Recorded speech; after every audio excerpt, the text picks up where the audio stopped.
بسم اللہ الرحمن الرحیم۔ پروگرام مقدس مقامات کے ساتھ محمد اصغر یزدانی ایک مرتبہ پھر آپ کی خدمت میں حاضر۔ بات کر رہے ہیں جنگ خندق کے میدان پہ وہ جگہیں کہ جو بعض صحابہ کرام کے ساتھ منسوب تھی، وہاں پہ مساجد موجود تھی، مسجد سلمان فارسی، مسجد ابو بکر، مسجد عمر، مسجد علی، مسجد فاطمہ۔ اب ان سب کو ختم کر دیا گیا ہے اور وہاں ایک مسجد بنا دی گئی ہے، اور یہیں سے آگے بڑھتے ہیں اور ایک اور مقام کہ جو مسجد نبوی کی دوسری سائڈ پہ ہے۔ اس سائڈ پہ بھی کافی چیزیں جو ہیں وہ موجود ہیں۔ ان میں ایک بڑی مسجد، اس کا نام ہے مسجد غمامہ۔ مسجد غمامہ ویسے تو وہاں پہ بھی کئی ایک مساجد ہیں۔ مسجد غمامہ کے ساتھ مسجد ابو بکر بھی موجود ہے، مسجد عمر بھی موجود ہے، مسجد عثمان بھی اور مسجد علی بھی۔ صحابہ کرام رضوان اللہ علیہم کے نام کے ساتھ یہ مساجد وہاں پہ موجود ہیں، لیکن خاص طور پہ ہم شروع کرنا چاہ رہے ہیں مسجد غمامہ سے۔ کالر ایک میرے ساتھ ہیں جی۔ السلام علیکم۔ السلام علیکم۔ وعلیکم السلام۔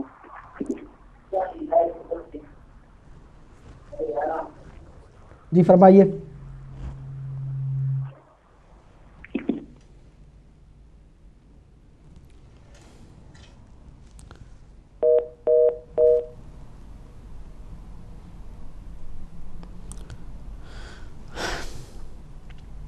کال ڈراپ ہو گئی جی۔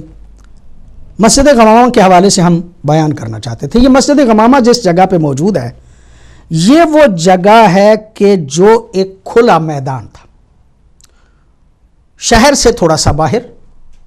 اس وقت بسا اوقات جو حاجی جاتے ہیں وہ اب دیکھتے ہیں تو وہ کہتے ہیں کہ یہ تو شہر مطلب اس وقت جو مسجد نبوی کی اصل مسجد نبوی ہے، جنت البقیع اور مسجد نبوی کے درمیان میں محلہ بنی ہاشم، اور وہاں پہ چھوٹا سا وہ شہر تھا، کوئی اتنا بہت بڑا شہر نہیں تھا۔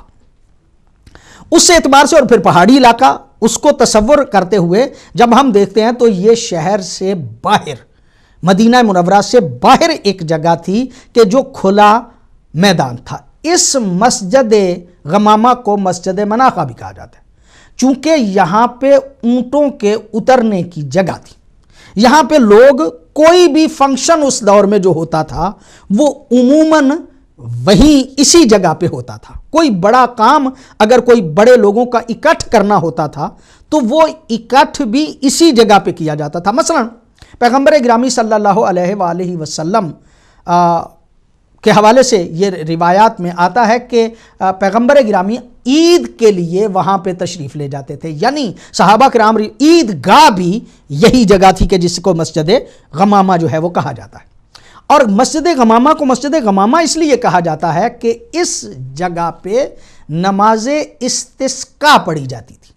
نماز استسقاء سے مطلب یہ کہ قحط سالی کے دور میں جب اللہ رب العزت سے طلب باران کے لیے دعا کی جاتی ہے تو اس سے پہلے جو نماز وہی پڑھی جاتی ہے، دعا کی جاتی ہے، اس کو چونکہ نماز استسقاء کہا جاتا ہے، لہٰذا اس حوالے سے اس کے بعد پھر بارش آتی ہے، اور بارش کے لیے لفظ جو عربی میں استعمال ہوتا ہے وہ غمامہ، لہٰذا اس جگہ پہ چونکہ بارش کی طلب رحمت کی دعا کی جاتی تھی، لہٰذا اس مسجد کو مسجد غمامہ بھی کہا جاتا ہے۔ پیغمبر گرامی صلی اللہ علیہ وآلہ وسلم یہاں پہ نماز عید فطر، عید قربان جو ہے وہ پڑھا کرتے تھے، اور حضرت ابو سعید خدری رضی اللہ تعالی عنہ سے روایت ہے کہ پیغمبر گرامی عید فطر اور عید قربان جو ہے اس کے لیے اپنا جائے نماز اسی جگہ کو قرار دیا کرتے تھے۔ پیغمبر گرامی یہاں پہ کھڑے ہو جاتے تھے، صفوں کے درمیان واعظ و نصیحت کرتے تھے، اور نماز جو ہے وہ نماز عید قربان اور عید فطر جو ہے وہ وہاں پہ پڑھی جایا کرتی تھی۔ نماز استسقاء کا ہم نے آپ کی خدمت میں عرض کیا۔ بعض روایات کے اعتبار سے پیغمبر گرامی صلی اللہ علیہ وآلہ وسلم کو نجاشی کے انتقال کی خبر بھی اسی مقام پہ ملی تھی۔ وہ معروف واقعہ نجاشی والا کہ جب صحابہ کرام رضوان اللہ علیہم میں سے حضرت جعفر طیار کی سربراہی میں کچھ لوگ پہلی ہجرت کر کے حبشہ گئے تھے، تو جس بادشاہ نے اس وفد کو اپنے پاس رکھا، اور ان کی حفاظت کی واقعہ تفصیلی ہے، اپنے پاس رکھا، اس نجاشی کے مرنے کی اطلاع یہاں پہ پہنچی تھی۔ کالر ایک میرے ساتھ ہیں جی، السلام علیکم۔ اچھا کال ابھی نہیں ہے جی۔ میں یہ عرض کر رہا ہوں کہ نجاشی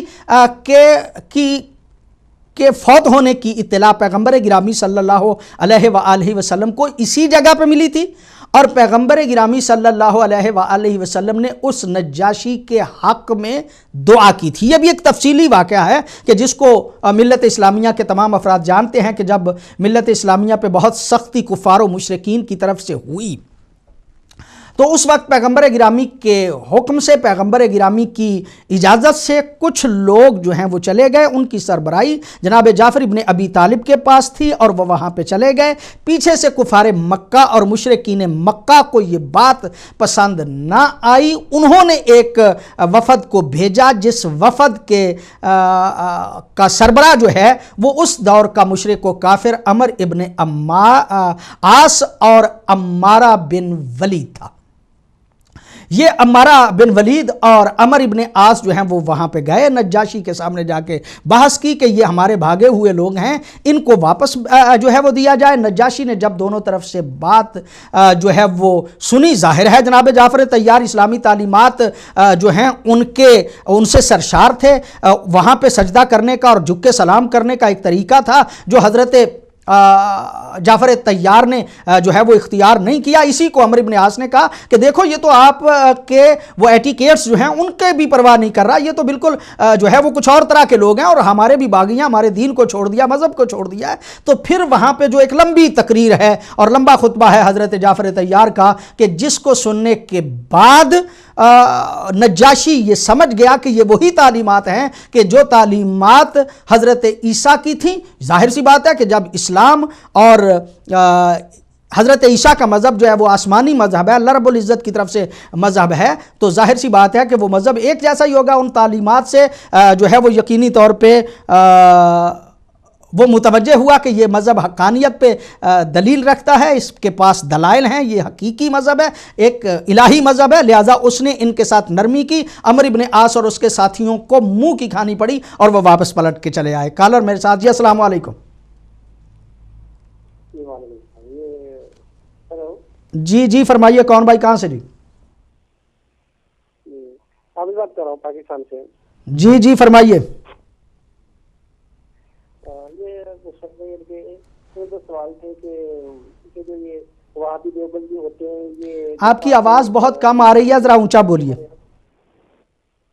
میں یہ کہہ رہا ہوں کہ جو یہ وہابی اور دیوبندی یہ بہت بڑے گستاخ ہیں، کیونکہ ان کے پیچھے نماز پڑھ سکتے ہیں، پھر یہ حضرت علی کی شان میں گستاخی کرتے ہیں، امام حسین رضی اللہ تعالیٰ عنہ کی شان میں گستاخی کرتے ہیں، یہ کیا یہ واجب القتل ہے؟ بڑی نوازش آپ کی، بڑی مہربانی۔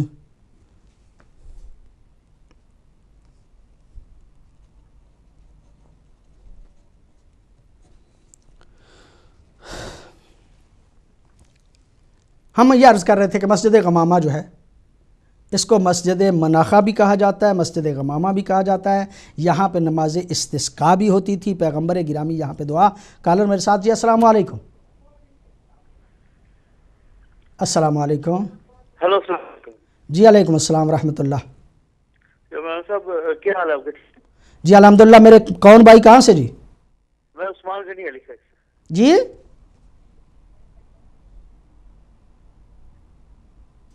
ہیلو،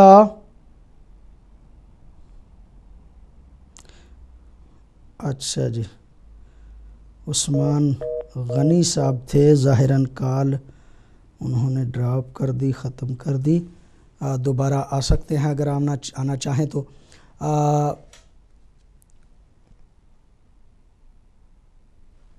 ہم مسجد غمامہ کے حوالے سے عرض کر رہے تھے۔ مسجد غمامہ یہ مسجد نبوی کے بالکل ساتھ ہے، اور اس مسجد میں یہاں پہ اس دور میں اگر کوئی بھی فنکشن ہوتا تھا تو یہیں پہ اسی میدان میں ہوا کرتا تھا۔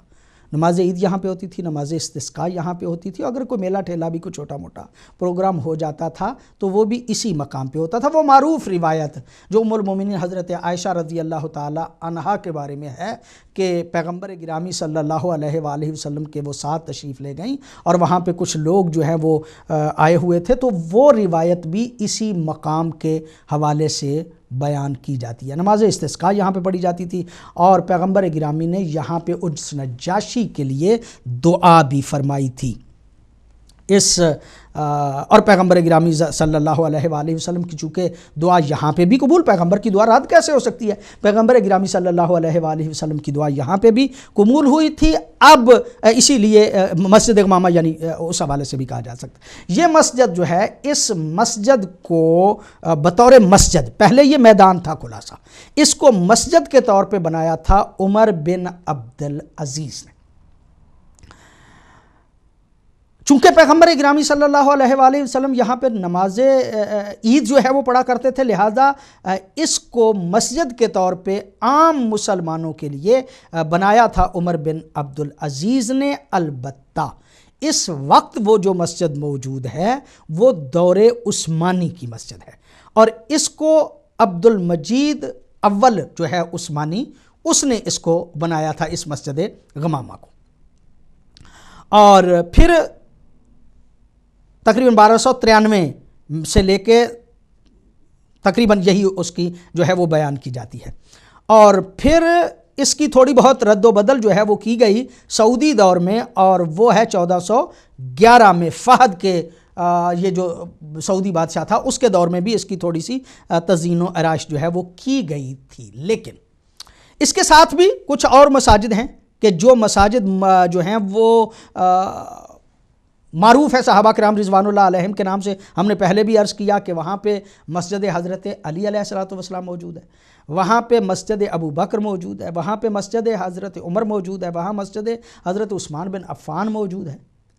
ہم جب زیارات کے لیے جاتے ہیں، ہم کیا جتنے بھی حاجی صاحبان جب جاتے ہیں وہاں پہ زیارات کے لیے، تو اب ان مساجد پہ خاصا پیرا بٹھا دیا گیا ہے۔ مسجدوں میں اندر تو کوئی جا نہیں سکتے، اور خاص طور پہ وہ مسجد کے جس کے اندر اصلاً نہیں جا سکتے۔ مسجد غمامہ کی حد تک جو ہے وہ 2 رکعت نماز پڑھنے کی اجازت دی جاتی ہے کہ اگر آپ 2 رکعت نماز جو ہے وہ پڑھنا چاہتے ہیں تو چلے جائیں۔ حضرت عمر کے نام سے، حضرت عثمان کے نام سے، حضرت ابو بکر کے نام سے جو مساجد ہیں، وہاں پہ بھی جانے کے حوالے سے کوئی زیادہ رد و قد نہیں ہوتی، لیکن مسجد علی سے تو بہت پہلے روک لیا جاتا ہے، یعنی اس کے دروازے سے بھی بہت پہلے اس کو تو بالکل تالے جو ہے وہ لگا دیے گئے ہیں۔ پچھلی دفعہ بھی ہم نے دیکھا کہ تالے جو ہیں وہ لگا دیے گئے، اور اب وہاں کے اندر جانا تو ممکن نہیں ہے، بلکہ باہر سے بھی آپ اجتماع کی صورت میں اگر جاتے ہیں تو آپ کے لیے شاید زیارت کرنا بھی جو ہے وہ ممکن نہ ہو، خاص طور پہ مسجد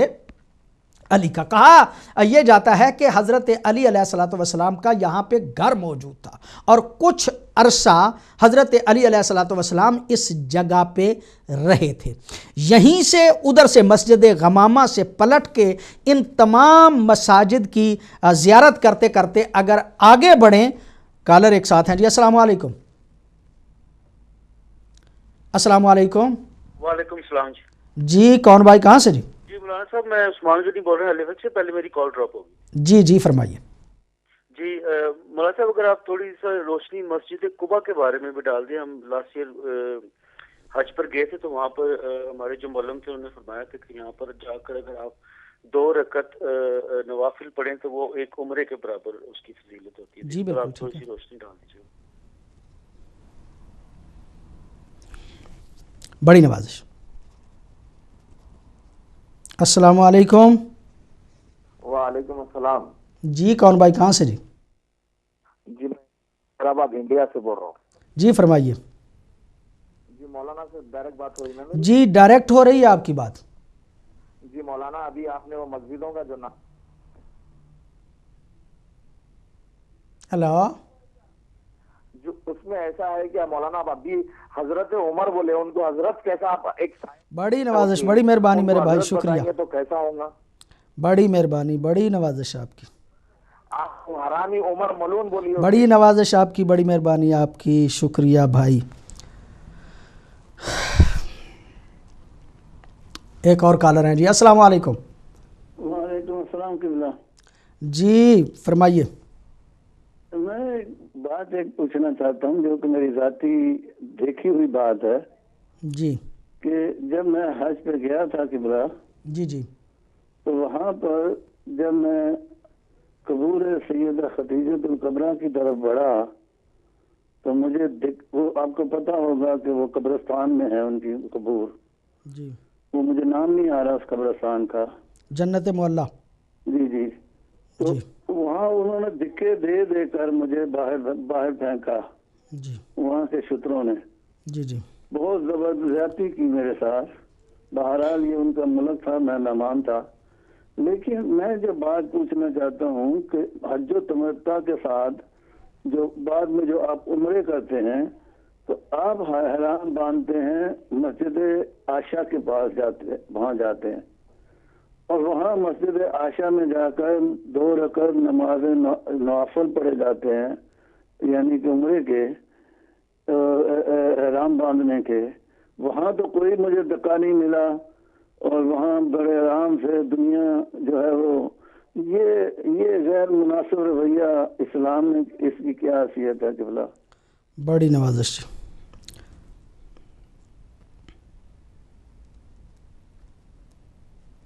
السلام علیکم، آخری کال ہے جی ہماری۔ السلام علیکم۔ علیکم السلام ورحمۃ اللہ۔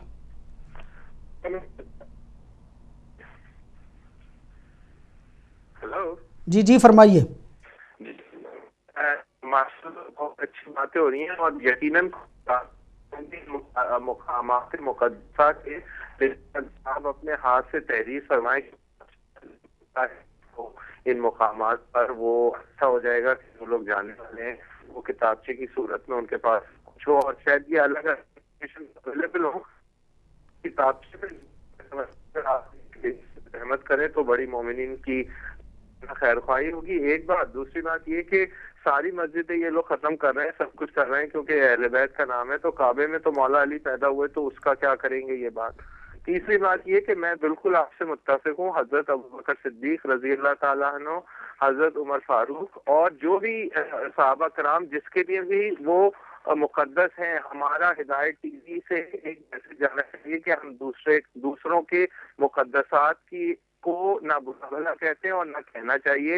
اس کے لیے میں آپ کے ساتھ ہوں ماشاءاللہ، الحمدللہ، اس کو کنٹینیو رکھیے، اللہ تعالیٰ آپ کو صحت اور تندرستی عطا فرمائے۔ بڑی نوازش۔ بات تو آگے بڑھائیں گے انشاءاللہ اگلے پروگرام میں، لیکن یہ سوالات جو چاند ایک آئے ان کا مختصراً جواب جو ہے وہ دیا جائے۔ پہلے ہمارے کالر بھائی تھے، اور ظاہر سی بات ہے کہ ایک صورتحال ایسی بنی ہوئی ہے کہ کچھ تکفیری لوگ، سلفی لوگ جو ہیں وہ خاندان طہارت کے حوالے سے بھی، اور وہ لوگ کہ جو محبان اہل بیت ہیں وہ اہل سنت ہوں یا شیعہ ہوں، ان کے خلاف کارروائیاں، اور خاص طور پہ اہل تشیع کے خلاف کارروائیاں بہت زیادہ آئے دن کرتے چلے آ رہے ہیں، جس کی وجہ سے ایک محبان اہل بیت میں ان کے خلاف نفرت جو ہے وہ فطری طور پہ پیدا ہو رہی ہے۔ لہٰذا بعض لوگ جو ہیں وہ سخت جملے جو ہیں وہ کہتے ہیں۔ میں سمجھتا ہوں کہ اگرچہ وہ جذبات میں اور ان مظالم کے جو ہے وہ جواب میں کہتے ہیں، لیکن پھر بھی آل محمد کے ماننے والے اگر صبر کا دامن اپنے ہاتھ سے نہ چھوڑیں اور الفاظ کا چناؤ جو ہے وہ بہتر انداز سے کریں تو میں سمجھتا ہوں یہ زیادہ بہتر ہے۔ کیا ان کے پیچھے نماز پڑھی جا سکتی ہے یا نماز نہیں پڑھی جا سکتی؟ پہلی بات تو یہ کہ آپ کو خاص طور پہ میں اہل بیت رسول کے ماننے والے جو اثناء عشری ہیں ان سے درخواست کروں گا کہ وہ اپنے اپنے مجتہد سے اس بات کا پوچھیں کہ ان کے مجتہد کا فتویٰ کیا ہے۔ اکثر علماء یہ کہتے ہیں کہ مکہ و مدینہ میں جا کے آپ اسی جماعت کے ساتھ نماز پڑھیں، اور جب آپ اسی جماعت کے ساتھ رکوع و سجدہ کر رہے ہیں، نیت کر رہے ہیں اور نماز کا اختتام کر رہے ہیں تو بسا اوقات تو بعض علماء کہتے ہیں کہ انہی کے ساتھ پڑھیں، اور بعض اوقات یہ کہا جاتا ہے کہ اپنی نیت کر کے پڑھیں، لیکن خود مسجد نبوی کا اور خانہ کعبے کا ایک اپنا احترام ہے، اس جماعت کا احترام ہے، چونکہ اصل ہدف اور مقصد یہ ہے کہ ملت اسلامیہ کی وحدت جو ہے اس کو پیش کیا جائے، لہٰذا وہاں پہ جماعت میں جا کے کھڑا ہونا جو ہے وہ ٹھیک ہے، وہاں پہ جانا چاہیے، جماعت میں وہاں پہ ضرور جا کے نماز جو ہے وہ پڑھنی چاہیے، البتہ وہ نیت کیا کرنی چاہیے اس کے حوالے سے آپ اپنے مجتہد سے تفصیلی جواب جو ہے وہ لے سکتے ہیں۔ جناب ہمارے کالر تھے عثمان غنی صاحب، انہوں نے فرمایا کہ حج پہ وہ گئے، مسجد قباء کے حوالے سے انہوں نے کہا کہ اس کا ذرا بیان فرما دیجئے۔ تو چونکہ ہم اس پروگرام کو پہلے، یعنی مسجد قباء چونکہ پہلی مسجد ہے، لہٰذا اس کے حوالے سے ہم ذکر پہلے اپنے ایک پروگرام میں کر چکے ہیں۔ یہ وہ جگہ ہے مدینے سے باہر کہ جہاں پہ چونکہ پیغمبر گرامی صلی اللہ علیہ وآلہ وسلم امانتیں واپس کرنے کے لیے حضرت علی کو اپنے بستر پہ سلا کے چلے آئے تھے، اور کچھ مستورات بھی وہاں پہ موجود تھیں کہ جن کے بارے میں ذمہ لگا تھا حضرت علی کے کہ ان کو لے کے آپ نے آنا ہے۔ لہٰذا جب تک حضرت علی علیہ السلام تشریف پیچھے سے نہیں لے آئے، اس وقت تک پیغمبر گرامی صلی اللہ علیہ وآلہ وسلم مدینے تشریف نہیں لے کے گئے۔ لہٰذا اتنے عرصے میں پیغمبر گرامی نے جس مسجد کی یہاں پہ آ کے ابتدا میں بنا رکھی وہ مسجد قباء ہے، اور یہاں پہ یہ پیغمبر گرامی کا فرمان بیان کیا جاتا ہے کہ یہاں پہ 2 رکعت نماز پڑھنا گویا ایک عمرے کا ثواب جو ہے وہ ملتا ہے۔ لہٰذا اس میں کوئی شک نہیں ہے کہ اس مسجد میں جو بھی بندہ حج پہ جاتا ہے اسے جانا چاہیے، عمرے پہ جو جاتا ہے جانا چاہیے، اور 2 رکعت نماز پڑھیں گے۔ ویسے بھی جس مسجد میں بھی آپ جائیں 2 رکعت نماز تحیہ مسجد پڑھنا مستحب ہے، سنت پیغمبر ہے مسجد میں 2 رکعت نماز پڑھنا، اور یہاں پہ پڑھیں گے تو ثواب اس کا 2 چند ہو جائے گا، بلکہ آپ یوں سمجھیے کہ عمرے کا ثواب جو ہے وہ ملے گا۔ انڈیا سے ایک کالر تھے ہمارے ساتھ، میں سمجھتا ہوں کہ الفاظ کا انتخاب بہتر طریقے سے کرنا چاہیے۔ ہم جب یہاں پہ بیٹھے ہیں اور پوری دنیا ہمیں سن رہی ہے تو ہم واقعاً جس طرح کہ ہمارے ایک کالر بھائی نے کہا بھی کہ ہم دوسروں کے مقدسات کا اور دوسروں کی محترم شخصیات کا بھی ذکر جو ہے وہ اس انداز سے کریں گے کہ وحدت و اتحاد جو ہے وہ زیادہ بہتر انداز سے آگے چل سکے۔ خادم صاحب کال فرمائی انہوں نے ذکر کیا مکہ مکرمہ کا، جنت معلیٰ کا، اور جہاں پہ حضرت ابو طالب اور جناب خدیجۃ الکبریٰ کی قبر ہائے مبارک جو ہے وہ وہاں پہ موجود ہے۔ وہ فرما رہے تھے کہ وہاں مجھے بہت دھکے ملے، اب یہ سلسلہ ایسے نہیں ہوتا، اس لیے کہ قریب جانے کی اجازت ہی نہیں ہوتی۔ جتنے بھی حاجی جاتے ہیں وہ عموماً ایک پل ہے اس کے اوپر کھڑے ہو کے بہت دور سے جو ہے وہ زیارت کرتے ہیں، لہٰذا وہ بھی اب شکوہ آپ کو نہیں ہوگا دھکوں والا، اس لیے کہ نہ آپ قریب جا سکیں گے نہ آپ کو دھکے دیے جائیں گے۔ البتہ یہاں پہ بھی زیادہ کثرت سے لوگ اگر اکٹھے ہوں تو شاید ان کو اجازت نہ ملے۔ ایک بات اور انہوں نے کی کہ میں گیا مسجد عائشہ میں، اس مسجد کا دوسرا نام مسجد تنعیم ہے، اور یہ احرام باندھنے کے لیے جو میقات بیان کیے جاتے ہیں ان میں سے یہ قریب ترین آپ یوں سمجھیے کہ یہ جو ہے وہ مسجد تنعیم ہے، اور یہ حرم کی حدود کے بالکل آخر پہ یہ مسجد جو ہے وہ بنتی ہے۔ یہاں سے میقات یعنی احرام کو میقات سے باندھنا ہوتا ہے۔ البتہ یہ تفصیلی آپ کو علماء بیان فرمائیں گے کہ جن علماء کے ساتھ آپ حج پہ جائیں گے وہ ان مسائل کو تفصیل سے جو ہے وہ یقیناً آپ کو بیان کریں گے۔ اس مسجد کا نام ہے مسجد تنعیم۔ پیغمبر گرامی صلی اللہ علیہ وآلہ وسلم جب حج پہ تشریف لے گئے تو یہاں پہ عمرہ پہ بھی تشریف لے گئے تو یہاں پہ حضرت عائشہ جو ہیں وہ سورہ نور کی وہ تفصیلات جو ہیں وہ بھی موجود ہیں، یہاں پہ ذرا رہ گئی تھیں، لہٰذا اس حوالے سے اس مسجد کو مسجد عائشہ کا نام بھی دیا جاتا ہے، چونکہ میقات ہے اور میقات میں جو ہے وہ مستحب ہے کہ 2 رکعت نماز کم از کم، 4 رکعت، 6، 8 جتنا آپ کے لیے ممکن ہے اتنی رکعت نماز جو ہے وہ پڑھ کے آپ کو وہاں سے احرام جو ہے وہ باندھنا ہے۔ وہاں پہ دھکا جو ہے وہ نہیں ملتا، ظاہر سی بات ہے کہ وہاں چونکہ میقات ہے، احرام باندھنا ہے اور اللہ کے حضور آپ کو پیش ہونا ہے، نماز پڑھنے سے وہاں پہ کوئی پابندی جو ہے وہ نہیں ہے۔ آخری ہمارے کالر انہوں نے فرمایا کہ کتابچے کی صورت میں یہ جو ہے وہ مساجد کا ذکر آ جائے، انشاءاللہ ہم کوشش کریں گے کسی مناسب موقع پہ کہ اگر مساجد کا ذکر اور یہ ہو جائے ساری مکہ اور مدینہ کی، یا یوں کہیے کہ